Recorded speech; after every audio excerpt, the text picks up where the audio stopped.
The master of the banquet tasted the water which had been turned into wine. He did not realize where it had come from, although the servants who had drawn the water knew. They called the bridegroom aside and he said, "Everyone brings out the choice wine first, and then the cheaper wine, after the guests have had too much to drink. But you have saved the best till now." I wonder if, coming from the master of the banquet, I wonder if it was a mild rebuke, saying, it's not the right way round. You've got it wrong, young man. Presumably it was a young man who was getting married to a young woman. He had organised a celebration. He had been responsible, as we can understand from the reading, for making sure there was enough wine, making sure that there was food for everyone to have their fill. Was it a mild rebuke? That he got it wrong? That he had them serve the best wine by mistake? After and not before? Well, we have lots of ways of looking at different passages, but I thought today I'd look at it this way, from the perspective of the various people who were at that wedding feast. There they were. We can imagine ourselves. We've been there. We've been to wedding feasts. Some of us have been to our own wedding feasts and felt very nervous and responsible for what was happening. What about those people that I mentioned there? We've often been there just as guests. Things have happened around us. All seems to go smoothly most of the time, on most occasions. Though we can see those who give the speeches are amateurs. They make mistakes. They're very nervous. They're shaking. The bridegroom was supposed to be having a real good time. It's a special day. Possibly can't eat very much because he's got butterflies in his stomach. He's got something to say at the end. And all through the meal, while everyone's enjoying theirs, he's worried about the words he's going to speak. And maybe his bride is concerned for him, although perhaps she doesn't have to say anything. She just has to be there and look beautiful and smile. It's a day of smiling for that couple, and at least in my culture, and plenty represented here, I know, a day when by the end of it, the muscles in your face are really aching. You've got cameras, you've got people greeting you, wishing you well. Well, it wouldn't do to look sad, would it? Except, well, in one culture that I have been involved with, and that was in Bangladesh, where the bride is supposed to look anything but happy. And this is out of respect for her own mother. She's not supposed to be happy because this is the day when she's being taken away from her mother to a new family. And if she doesn't look sad and solemn all the time, then people will say, oh, no respect for her own mother. And so she has to sit there.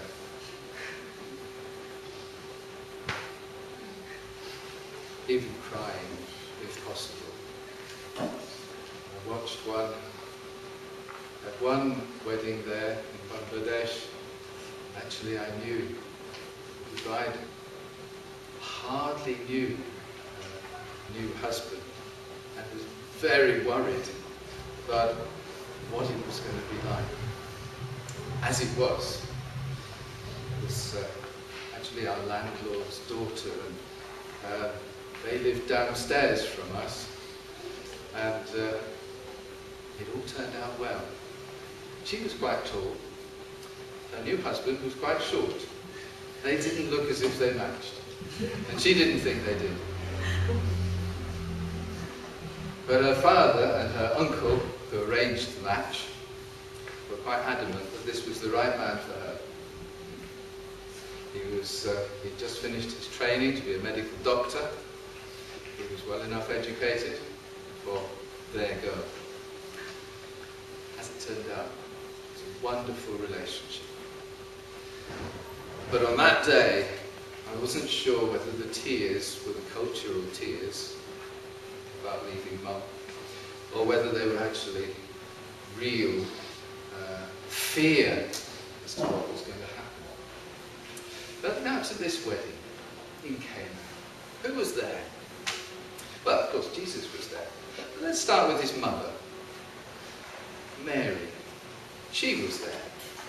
This is a wedding taking place in a community that they knew as a family. Here they were, as guests.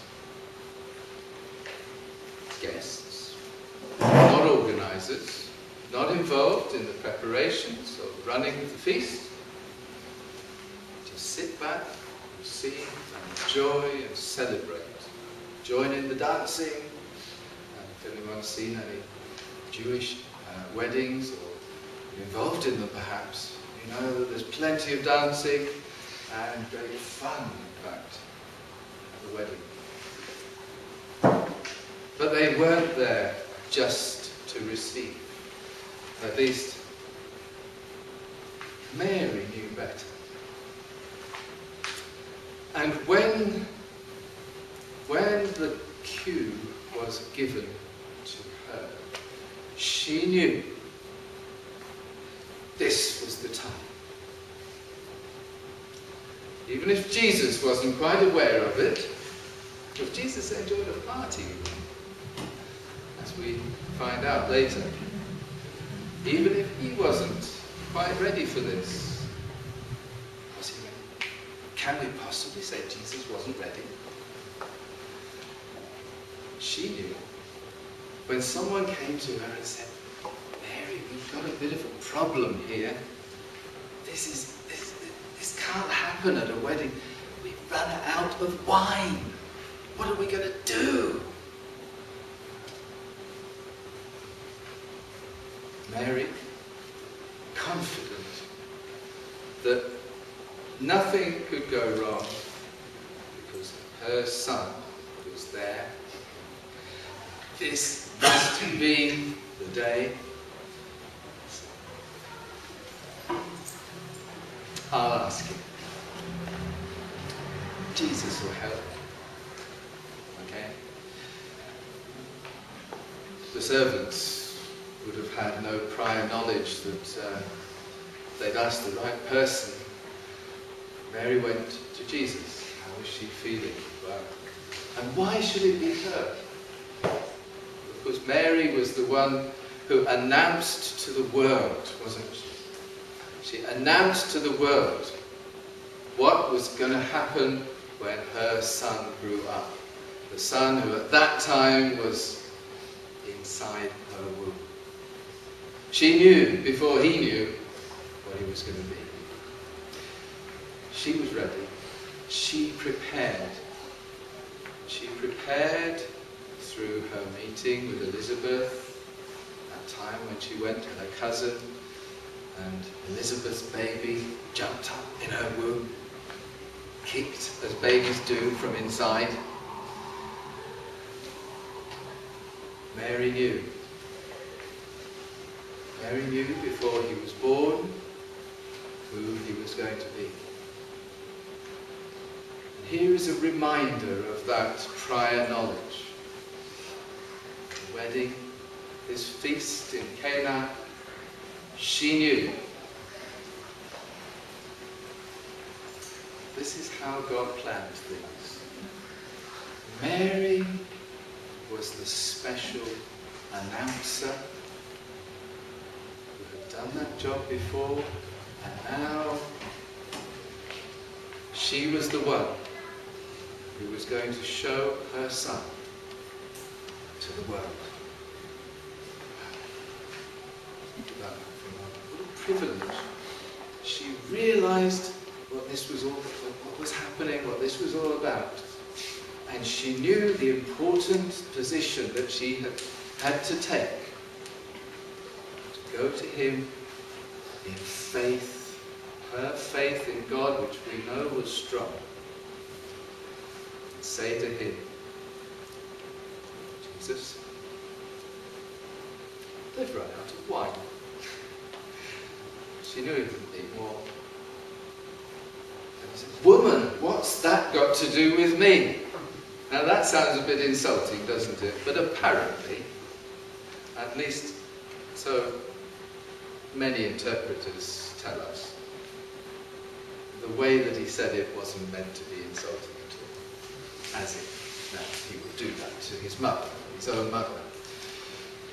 Although there were times when he had got her upset, when he wasn't with them after his 12th birthday, and he'd been to Jerusalem, and he got stuck talking with people and had no thoughts for his parents or the others who were travelling back to Nazareth from Jerusalem.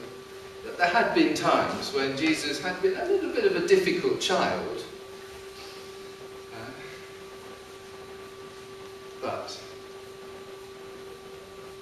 this is not my time. This is not my moment. And you can see his mother looking at him and saying, you think I don't know? My own son?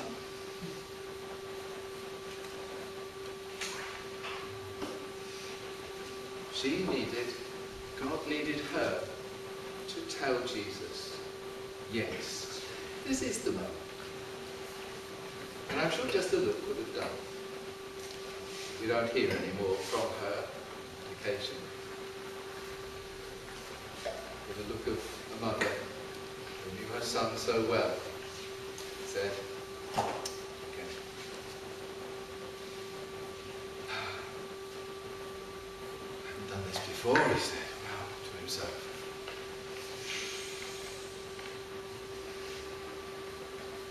He'd been tempted in the desert, tempted to turn those stones into bread for himself.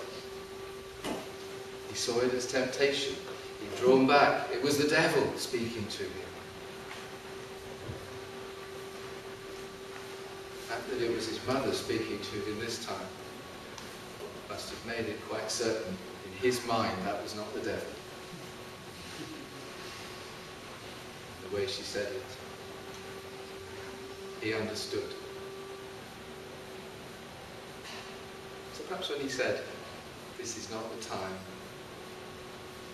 he said it with a questioning note. It's not the time, is it? Wow! You mean what I didn't do in the desert, I'm going to do now? So center stage, although not up in front of all the people, he acted. The next people that were involved were the servants. They'd obviously been to Mary, or at least she'd heard them discussing among themselves. Jesus spoke to them.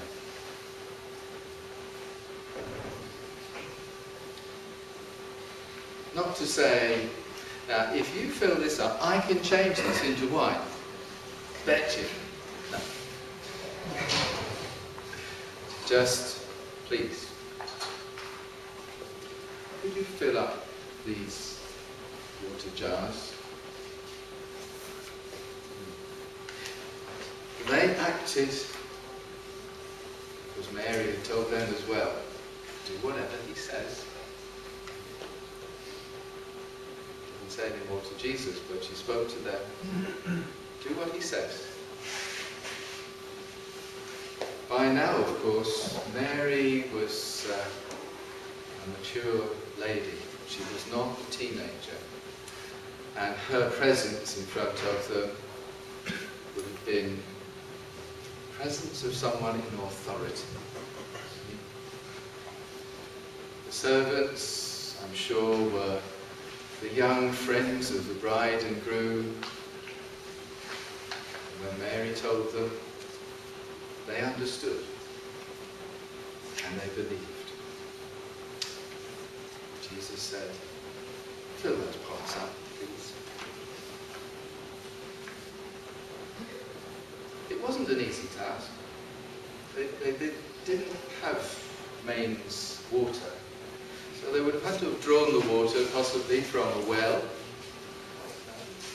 It was a lot of water, maybe 100 litres of water, maybe a bit more. It was a lot of water that it took, and a few pulls on that bucket to get the water out of the well.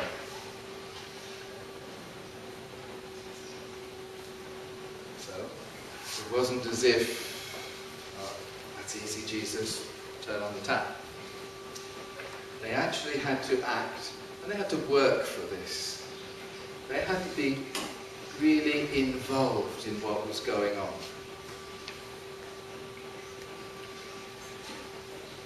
They'd done their job. They filled up those pots. Pots which must have been emptied as the purification job was done when people arrived, as they were washed ritually to make them clean and able to attend the wedding. They were empty, the servants filled them.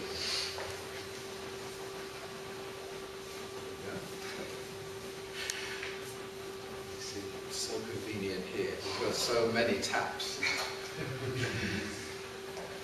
But if you've lived in a place where there aren't any taps, so just for a little bit of research, has anybody ever lived in a village where there's no running water, or is that the kind of place that you've come from? Or, okay, right, we've got two people here. You don't have to be embarrassed or shy about it. I've lived in, well, when I was in Bangladesh, water had to be drawn from a tube well, a pump. Wow, if it had been like that, I think that's a lot harder work than simply lowering a bucket and pulling it up. So the servants had been actively involved here. They brought the water, and filled up the pots, and then they knew it was water. They knew very well. No possibility of any tricks, any conjurer's tricks, quietly sort of bringing a bottle of wine behind their back, none of that. No mirrors, this was all out in the open. They knew.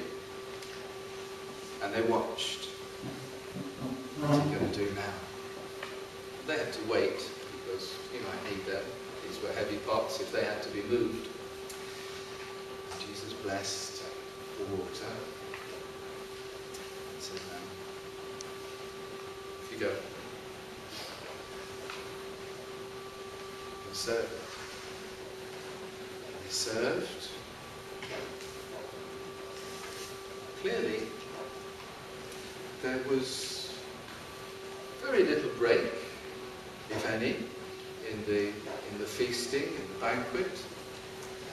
Possibly nobody else noticed that there had been a crisis. And everything continued smoothly. First, they took some of this wine to the master of the banquet.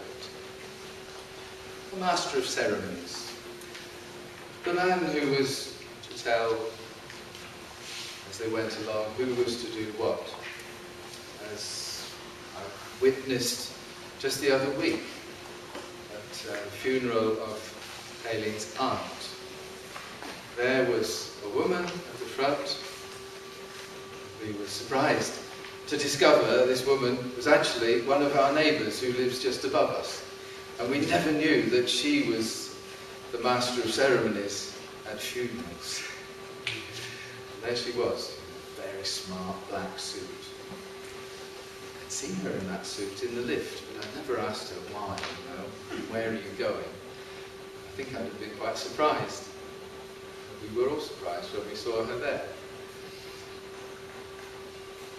She told people at the funeral when to kneel down, when to stand up, what to do with their hands, and when to bow to the relatives.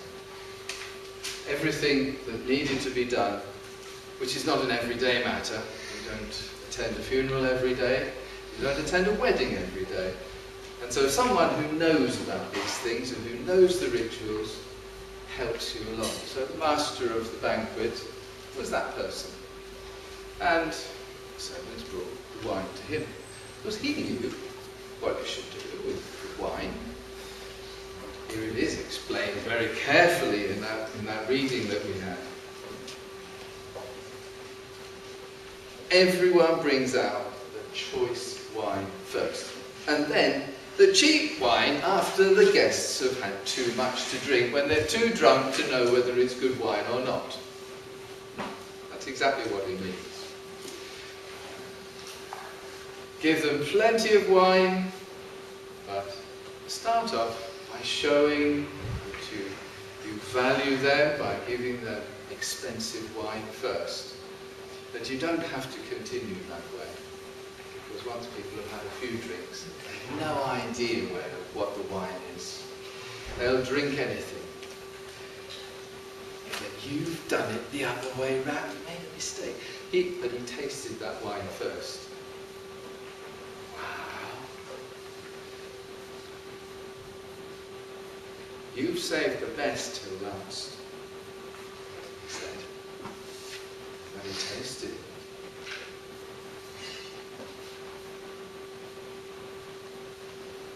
It must have been like, when James Bond picks up a glass, tells you what vintage it is. The 1948.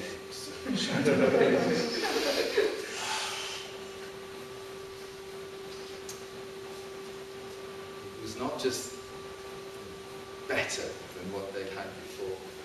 This was the best he'd ever tasted. It was a shock. Never had such good wine at a wedding. And I didn't think these people were so rich. Wow. Well, I'm going to enjoy continuing here for the next hour or so, being master of this banquet. But then he had to go and speak to the bridegroom. So here's the bridegroom. I wonder if he knew about the crisis, or whether they'd kept it from him.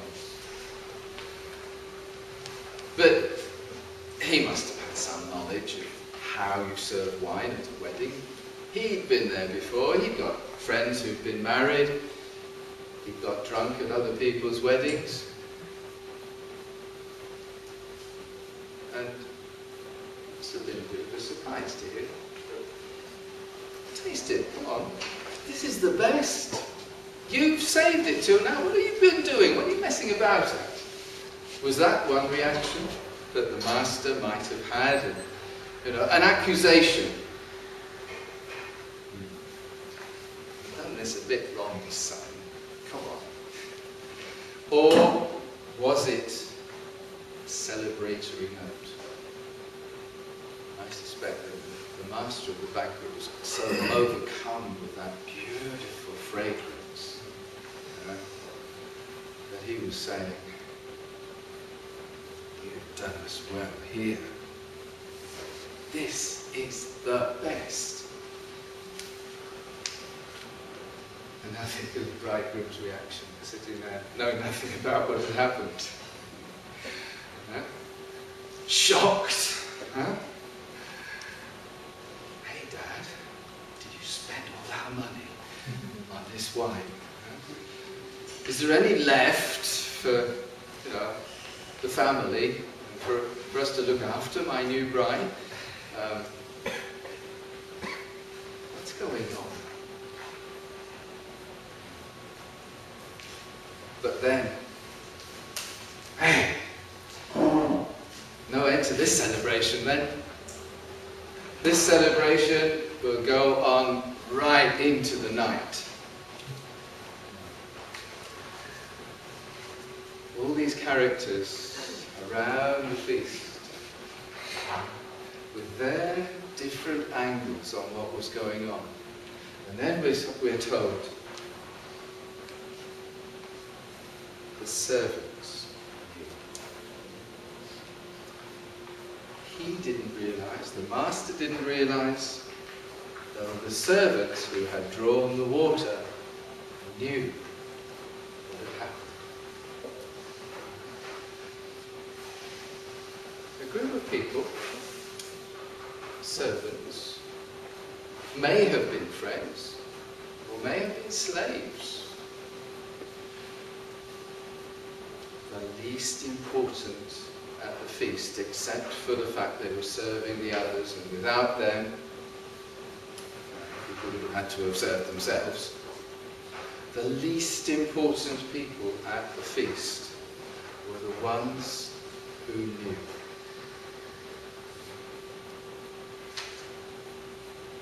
The disciples, Jesus' disciples, probably still sat where they'd been sitting for the meal. Jesus had to go to the entrance, to where these pots were, away from his disciples. The servants were the only ones who knew.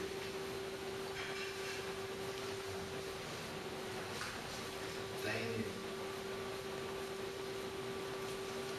These different people, different angles, the master, representing perhaps the king, prince and princess, bride and groom, the important people, the rich people, the invited guests. Remember, Jesus told stories about rich banquets as well. You get the impression Jesus loved his food, right? And he really loved good wine. No doubt about that. It comes as a great shock to many people. Good Christians who, for good reasons, tell people not to drink alcohol. A great shock and a great problem as to how to explain all this. It would have been all right if Jesus had been like John, an abstainer, who never touched strong drink of any sort, who lived out in the wilderness on honey and things that he could find around in the desert, who lived the life of an ascetic. It would have been okay for them, but Jesus, and he was accused at the time by Pharisees and others. Jesus enjoyed his food and his drink. Not only did he enjoy drinking it, he even made it. Now that adds to the problem for so many people. It's a great job to do. You ever made your own wine? I used to make it when I was in England. It was really good. Made wine with elderberries. And then left it with a relative when we went abroad to Bangladesh. Left about a dozen or maybe 20 bottles of my beautiful elderberry wine. Came back from Bangladesh. Nobody knew what had happened to it. I used to really enjoy making that. And Jesus did too. It wasn't that I was trying to copy him. Elderberry wine. Oh, it was so delicious. I can smell it now. And it's just like that. You know? It was just like that for those people who attended the wedding. You know? So imagine afterwards. Oh, well, first time I got married, the wedding was in a Methodist church hall. There was no alcohol.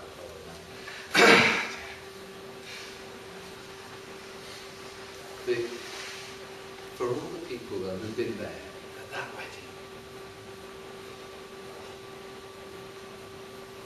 they must have talked about it afterwards too.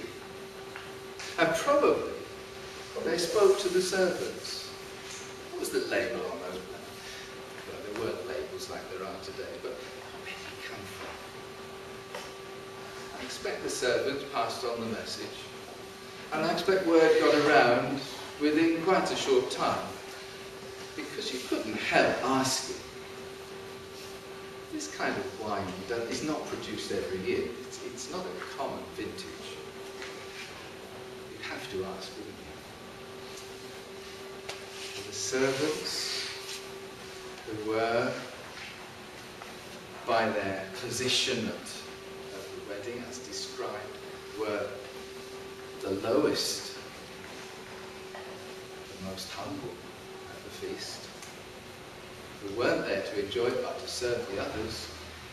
They were the ones, like the shepherds, who were the first ones who came to see Jesus in the manger. They were the ones, again, who were the first to know. And they must have been the ones to pass on the message. This is perhaps, in a sense, a repeat of Matthew's and Luke's account of the first people who came to visit Jesus. The first people who knew were not the ones you'd expect. The least important, the least expected, yet, in God's eyes, the most important. The first ones for God to show His Son to. So, as we go through all those characters, we discover something really important about the love of God. The love of God is shown to all people. God has no favourites, but God does have an order of doing things. And we should respect that order. We would like to do it from top down and say, right, well now, if we are, for instance, if we were to be given a lot of money for the church, we could do great things. We could build a cathedral and we could invite so many people in. But God's order is not like that. God goes first to the poorest who couldn't afford to build even the smallest house for the church. And they are the ones to make the church, to invite others in. They are the ones who receive the message joyfully and with excitement, as it must have been, because there was enough wine there for them as well. Right? So they enjoyed it too. They shared the wine of the kingdom. This is God's order of doing things. From the ordinary people, from the bottom up. All in the opposite direction from the way that people often choose to do things. You want to change something? I'm not the president, I couldn't possibly change that. I say this kind of thing to my students sometimes. You don't like that thing that's going on in society. But what are you going to do about it? Not when you leave school or university. Now, could you do something? God's challenge is to each one of God's people.